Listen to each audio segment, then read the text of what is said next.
What's up? This is Rebel Radio. What up? What up? This is DJ Newmark. This is Peanut Butter Wolf. It's your boy. It's okay. Keep checking out Rebel Radio. Rebel Radio. This is Rebel Radio. We're in the place right here. Rebel Radio is going down. Would you say Rebel Radio? Oh, wait. Let's do it again. Rebel Radio. Check it out, y'all. You're back with the number one show in the area. Rebel Radio is the weekly show where I talk to the rebels who are shaping youth culture. We find out how they do it, why they do it, and what you can do to get a little piece of the pie for yourself. We're also the only show to bring you new music every week from our friends over at EDM.com. And this week, we're back at the Collision Conference, and I'm talking to Anastasia Ashley. You might know her as a pro surfer. She's a model. She's a social influencer. She's built a huge following online. She's working with brands. And we just catch up pretty quickly. Short interview on the floor at Collision. If you're not familiar with the Collision Conference, you definitely want to get out there next year. It's going to Toronto. I think it's in May. I had a great time there. They were super helpful to me and saw some great speakers, met some great people. I can't recommend it highly enough. Anastasia Ashley is going to give us a few minutes of insights into what it was like growing up as a pro athlete, how she started working with brands and how she thinks about that, and how she knew it was kind of time to shift gears in her career. Good stuff coming up right after our EDM.com track of the week.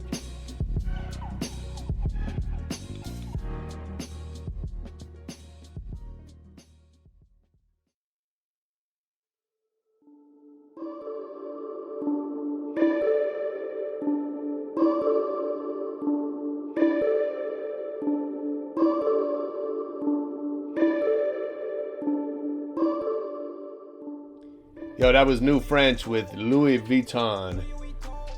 You might know the Gucci gang. You might know about Versace. Now you got Louis Vuitton. Our EDM.com track of the week. Get over to EDM.com. Check out more new music. And let's get into our interview with Anastasia Ashley. Thanks for doing this. Yeah, of course. So I'm excited to talk to you. I've been hearing about you from Justin and seeing bits and pieces online. But it seems like you have an amazing story. Yeah. So let's find out about it. Yeah, I mean, my backstory is I've been a professional surfer for over 20-something years, pretty much my whole life. And Crazy. I started surfing when I was 5. Shortly then after competing. Yeah. I traveled all around the world. It was my life. I lived, breathed, slept it, wholehearted it, and and then I competed. I did big wave stuff. I did a mixture of all types of things in the sport, and then to bring me to where I'm at now and what I do is I've always produced videos and photos, and that was always part of my sponsorship deals per se, and now in the last couple of years I've got to do that, which has been really excited just for my own platforms, which is really fun because when I started out competing and stuff, it was you were doing it for sponsors and there wasn't really a place to put it necessarily. Right. Being a surf video that like only some people maybe saw. Sure. So it's been a really fun ride and transition to what I do now from what I started out doing. So, well, first of all, what brings you to Collision? I know you've spoken at Web Summit and so why do you want to come to stuff like this? Yeah, I think it's fun. I mean, why not, right? Okay. That's my theory. I mean, like I love sharing my experiences with people and also connecting with really interesting and different people from different walks of life and a lot of the stuff I do now is in the internet and tech, and it's very helpful to what I do now, so it's a great place to come and see, and Obviously I'm a little geeky too, so. Are you? I don't know if that's obvious. Yeah, my inner geek comes out when you see little robots going around you. So. Okay. Yeah. Did you see the suitcase that follows you? I have not seen that yet, but I am gonna go find it. I saw it on like a Facebook ad like 2 weeks ago, and now I saw it running around here. Oh, I love that. So it's like it's this. You'll see it. I guess it's a suitcase, but it looks like it's almost like a BB-8. Like it's just these big wheels. Yeah. And I guess it follows your app or whatever, so you That's don't have awesome. to like hold it. Yeah. It's Well, crazy. I'm gonna go find that. That's gonna be people are gonna be falling over those in the airport. Yeah. I can't wait. You're like on a bird scooter with your suitcase Following you, yeah. Okay, let's go back to the beginning. I know you said you started surfing at 5, competing at 6, which is crazy. I have an 8-year-old, Yeah. and like I'm worried that we've already missed our opportunity. I've talked to, I spent some time with like professional race car drivers. Same thing. They said like those kids start at 5 on the go karts. Yeah. Okay. This question always tells me a lot about a person. So, do you remember the first record you ever bought?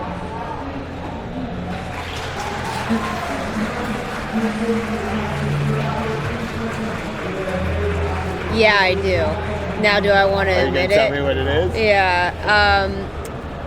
I can't remember the order of which Okay. I bought, but actually there's 2. Well, no, actually the first one I do remember, Fuji's. Oh, that's a good. I had a good great start. music The taste Score? there. The Score. Yeah, it's an amazing record. Yeah, that was, and then the second one that I remember, but this is why it's weird, because that one stands out, and then my other favorite one was the first Britney Spears album. Okay, I get it. Yeah. You know, kids. That's Yeah. how it goes. So, okay. But Britney Spears was my first concert I ever went to. I And heard it was one of her first shows she did before she was like a superstar. I never saw her, but I'm sure she puts on a good show. Yeah, she was great. Yeah, for sure. Okay, so you're a kid growing up, surfing. At what point do you realize that that's your career? Yeah, for me, I realized it really right away, actually. Like it was my career before I was paid to do it. Sure. It was ingrained in me. I was very much so. I was always athletic, but I was never really good in other sports. Okay. So What else did you play? I tried every sport. I did soccer. I did softball. I did. I was a big swimmer. I was good at swimming. Anything in the water, I was good at.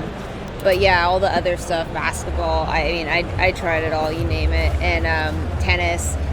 And and then I didn't really have that natural click, and with surfing I did, and then I realized like right away that I was like very talented, very young, and that Nice. I could do this. But I also had a lot of people telling me too from a very young age that like you're gonna be the next big thing, so Wow. you need to focus your time on this, nothing else. Yeah. Yeah. And was there a first kind of break? Like a big break. Yeah. Yeah, that could be a double right. entendre. Yeah, first break, Of there was actually when I was about 9. Obviously, I had like done really well in events and stuff too. But when I was about 9, I made the finals in the national amateur championships, which the age was open for women. It was a lot of people in high school are saying I was 9, and I beat a lot of people who were like 16 to 18 to 20 years old or whatever. And that was like the first time that I got recognition on a big scale level, because I was in all the surf magazines and all the publications were back in the day magazines. That was like the big like kind of big break moment for me, and and that's kind of what. So how does that change the game for you? From then, or from then to after, right? Yeah, like I think that was the first time after that I got sponsors that were giving me not money, like not like a salary, but they were paying me then to travel. Right. And that was like when I was like 9-10 years old, so that was a really big deal. If someone wanted to give you it's still a big deal if someone wants to give me a free trip now. I'm like, great. Sure. Yeah, but when you're 10, like yeah, that's cool. Is that a good way to grow up? It's not really a fair question, but no, I mean, I think it's an interesting question because I think a lot of people, and I don't have children yet, so it'll be interesting when I do have my own kids to see how I'll be with them with their passions or sports or school or whatever. But a lot of my friends, myself included, that are professional athletes, more or less, like it's a very hard childhood because you don't really have the free time to play with your friends or do different things. Like for me, like I miss a lot of birthdays, a lot of schooling events, a lot of school. Like I missed a lot of school. Like I, a lot of sleepovers at the time, which was like a really big deal for me. Growing up, missing the sleepover. Because all my weekends were taken, basically. So I mean, it's I'm very thankful that I was able to work really hard as a child into my teens, so that I could have a really fun 20s now into my 30s. But it's interesting because a lot of other professional athletes I talk to, and I'm sure you as well, like you hear though, like your time as a kid is very. It's a hard, I wouldn't say a bad or a good way, it's just a challenging way to grow up. I mean, I think like consistently on this show, the thing that comes up, I just talked to Jillionaire from Major Lazer this morning, and it's like everybody says the same thing, is that being successful in anything is just work. It's a lot of work. And it's more work than probably most people are willing to do or realize. Right. Obviously it's different when you're a kid. But that's kind of what it is, right? It's well, I kind of think it's like, I think even my friends that are successful or becoming successful now, it's like they put in their work in their whole teens and 20s, where I did the kind of groundwork like as a young kid, which was partly because of my parents, pushing me or keeping me in line, which is an interesting subject too, because I think a lot of people are pushed, but I also believe in that. Because, even again, I don't have kids yet, but I know I've been around kids. Kids are all over the place, so it's like I think you have to have someone or something keeping you kind of in line, because I think it could, even now I need someone who, not a parent, but I need someone to keep my focus, otherwise I can be all over the place too. So I know you work with brands. Sounds like you've been working with brands your whole life, pretty much. And I saw the Samsung stuff, Toyota, there's a cruise line. Yeah. I mean, you're good at that. Yeah, I mean, I think for me it comes really natural, because you mentioned I've worked with brands like my whole life. Like even like I mentioned, like I was doing essential, like I was having sponsorships, which would be now like a sponsored partnership. But back in the day when I was like 7 years old and doing catalog shoots then, and for brands, not necessarily as a model but as like a spokesperson. So it's like it's I feel like I've had more or less the same job for like the last 20 years. It's just different a little bit now. It's online, whereas before it used to be a little more in the real world. But but it's so it comes pretty naturally to me. So what's when you enter into a brand partnership, what are you looking for besides the money? Right. And like, what's the right way for brands brands to engage? I mean, I think for me, like, I'm a big brand like user. Like, I use so many different brands on Sure. a daily basis. So like, I get excited about working with like random brands that people probably don't think are that cool or that interesting or that fun. I also work with tons of brands, but I'm like one of those people that I get really excited on, you know, even like these brands that are like flagship, you know, household brands that have been around for 50 years or that you grew up using. And like for me, I guess anything I look for is just, I think I just get really excited too that people want to support me in what I do and to, you know, support my career ultimately. And that's kind of always been the game for me in a sense, because, you know, having sponsors for me is what allows me to be a professional athlete. And even though now I don't compete anymore, it still allows me to go on great surf trips and shoot surfing and stuff. So really when I look at like, I guess a brand partnership, it's really like something I get excited about, which I get excited about a lot of things, but That's also a good quality. Yeah, but it's fun, you know, being able to have creative control and being able to come up with an idea, which that's again like a great thing with working with a brand, and especially now with all the influencer stuff, is that more than ever they let you come up with your own concept to speak to your audience and speak to what you think people are going to react to, which is, you know, back in the day, like when I used to do branded stuff, it was very much so like a commercial where Right. I'd Stick even to the read, script. I'd literally be reading scripts of words I'd never say. So now it's pretty awesome because I get to speak in my own words. So really That's cool. it's having people allowing me to do that, Yeah. which is pretty fun. What do you think? Obviously, you make a lot of content. You have a big following. What can brands learn from you about engaging audiences?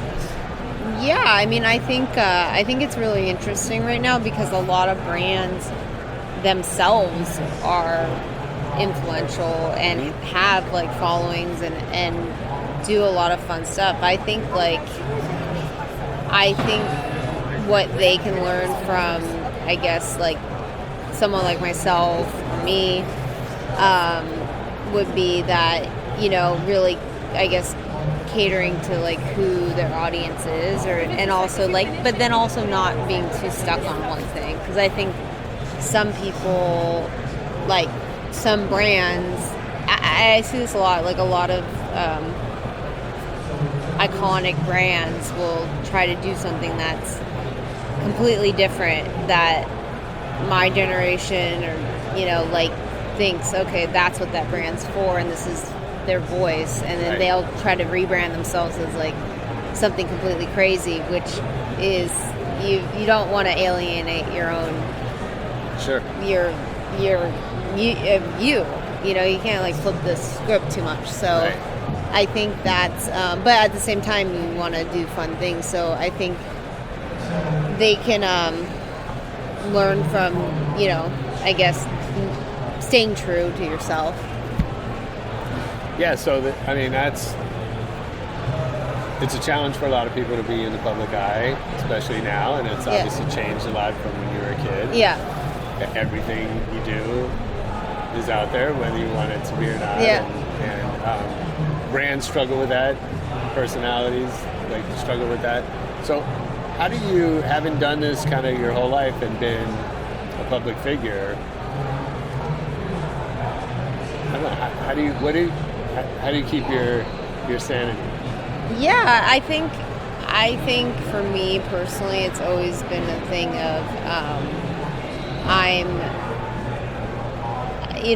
I think there's a whole world out there, and I get really excited about doing new things, trying new things, and not being too stuck in what I'm doing, even though I've done basically the same thing for my whole life. But also I think just being excited and also having like gratitude and being thankful, because I think a lot of people, if you're known for something for years or, a public figure, it's very easy to take advantage of that and to be non-grateful.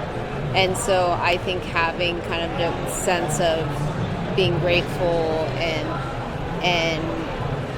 being, as you would say, like, I guess, rooted in reality of, that, like, myself, like, I have worked very hard, but I am also very blessed to have been able to do that in my life and to accomplish what I've done and also to be where I'm at. So I think having that gratitude is really what keeps me in line. That's big. Tell me about the decision to retire from competition. Yeah, so for me, like, my decision to not compete full-time anymore wasn't necessarily a hard one. I'm a perfectionist and I'm very hard on myself and I want to win. And so for me, when I felt like I was showing up to events, not giving it my 100% and not feeling proud about my performance, because even for me, there's a difference of being, proud of winning or losing, but you could win an event and not be that good, right? Or not have a great performance. Sure. So, I was still doing decently, but my performance wasn't there because I wasn't able to give 100% like I was when I was younger. And so for me, it wasn't that hard of a decision to say, I'm not going to really do events. I'm not going to do specific events unless I'm 100% all in. Okay. Yeah. So that's cool. And I'm not. And for me too, like, I haven't said I'm not going to compete anymore. Okay. It's just that at this time, right, till I do my events that I'm going to give 100% to, I'm going to wait. So as you make that transition and you start focusing on other things, what's a lesson that you learned from surfing that you applied to the rest of life? Yeah, I mean, I think you mentioned it earlier. It's just, things are a lot of work, a lot of hard work, a lot of hours. And I think that's anything in life is time and energy and effort. And I think that definitely surfing in my career and getting to that level where I was at, like, I know what it took to do that. So anything else I do, and my life lesson from that was that you have to keep, like, it's never, and also too, even it's never once, even if you are somewhere, that you got to keep working at it, because things are always changing, and so it's just, I guess, working really hard and giving it your 100. Okay. Yeah. So what's the vision? Where are you going next? Yeah, so I mean, I definitely think about that all the time of, like, what I'm doing next, what I'm doing this. I'm very content in the now and, like, what's going on right now, and I like that. I mean, I think I've been very, again, fortunate and blessed and had, like, a lot of fun in the last couple of years, and I'm very happy in the now. What's next is what's happening right now. Okay. Yeah, having a good time. Yeah, there's nothing wrong with that. Yeah. Okay, I have a little lightning round before I let you go. Okay. Tell me one decision that changed your life forever.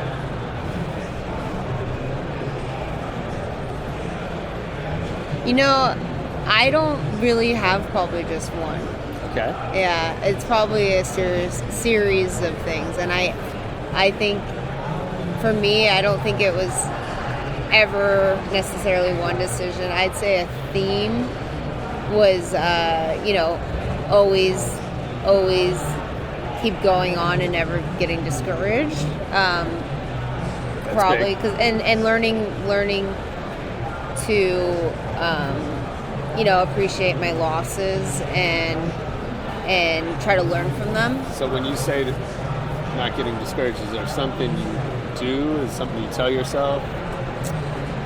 Is there like a trick to that, or is it just? No, I think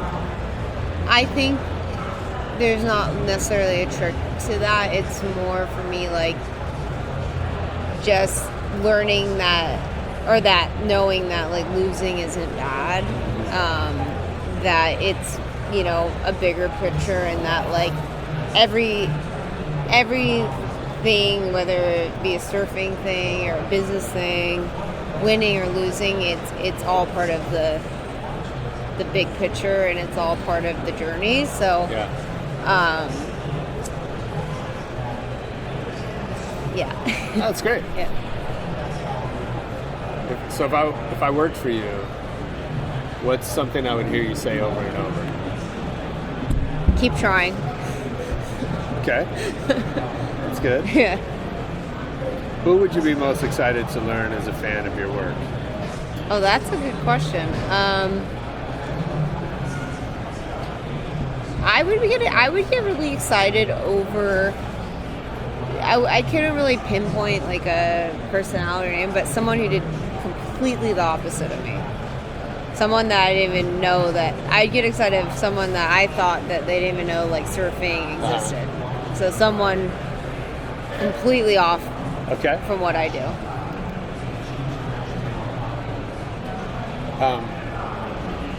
This is not part of my lightning round, but I'm curious. How do you think the role of surfing has changed in culture since you started?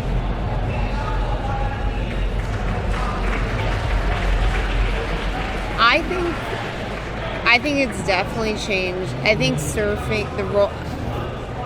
the role of surfing has definitely changed a lot since I've started, in the way of it's definitely become more and more of a cultural thing and a lifestyle thing more than ever. And I think the internet, social media, and also just people sharing their even word of mouth of like how awesome it is to live the surf lifestyle has really helped that cause. So I think it's changed a lot from going from a, you know, very core sport to a fun social gathering at the beach that you surf as well as it's a full lifestyle more than a sport, which a lot of people would argue that it's going more sport, but I think I mean from people I talk to, and I find it really interesting talking to people who never surfed, who are or surf for the first time or try it, because they're the people that I think are changing the surf culture more than the core people, because they're the masses more than the core is the small inner circle. Yeah. Okay, what's your favorite city to travel to? Favorite city to travel to? That's a good question. I know you've traveled a lot. I have.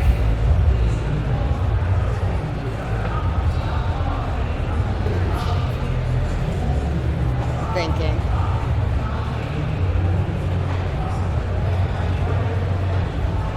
I mean, traveling for a city, like a real city, New York is a lot of fun. Okay. If I'm going to go beach. What about surf spot? Surf spot, I'm going to say somewhere in Hawaii. Okay. That's good, or Bali. Yeah, I bet. Yeah. But if because when I hear the word city, I think of city. Yeah. Destination. Anyway. But I think there's good destinations for everything. Sure. Yeah, different things. Yeah. What movie have you seen the most in your life? My most watched movie ever. I've seen Cruel Intentions many times. Okay. Yeah. That's fun. Yeah. Great movie. Yeah. Who's your favorite DJ? Favorite DJ? I'll probably have to go with Diplo. Okay. Yeah. Nice. Who else do I like? Yeah, I'll just say Diplo. He's a good one. Yeah. Love it. Well, thank you for doing this. It was fun talking to you. Yes, awesome. What should we be on the lookout for? Look out for hopefully some more fun adventures and you know, having a good time.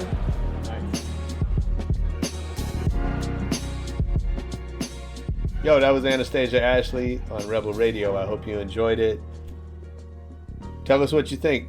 Leave us a comment on Twitter, on Facebook, hit our YouTube page for some videos, and most importantly, come back next week for more Rebel Radio. Peace.